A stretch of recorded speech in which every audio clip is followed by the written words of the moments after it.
ප්‍රදේශා මේ ආදරේ සර්ප්‍රයිස් එක ඔයාලට හම්බ වෙන්නේ. ඔයාගේ ආදරණීය අයියලා දෙන්නගේ එදින ඔයාලට බලතරම්ම ආදරේ. ඒ බලතරම්ම ආදරේ කොච්චර එයාට ඔයාගේ කවුද? අනිවාර්යයෙන්ම මෙතන ඉන්නවම ඒ තමයි සහෝදර ප්‍රේමය. හැමදාම හදවතේ තියෙන.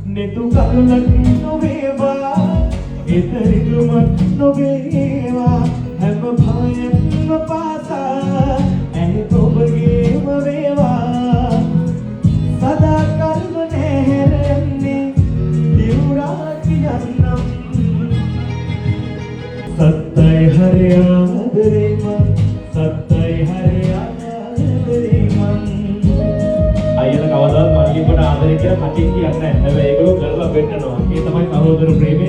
මේ ලෝකේ තියෙන ලස්සනම නැදී වලින් එකක් තමයි සහෝදර ප්‍රේමය. ඒක හරිම ආදරණීයයි. අනිත් ලෝකෙයි මේ ආදරණීය වැලින් දිහා බලාගෙන ඉන්න හැමෝගේ දැස්වල කඳුළු.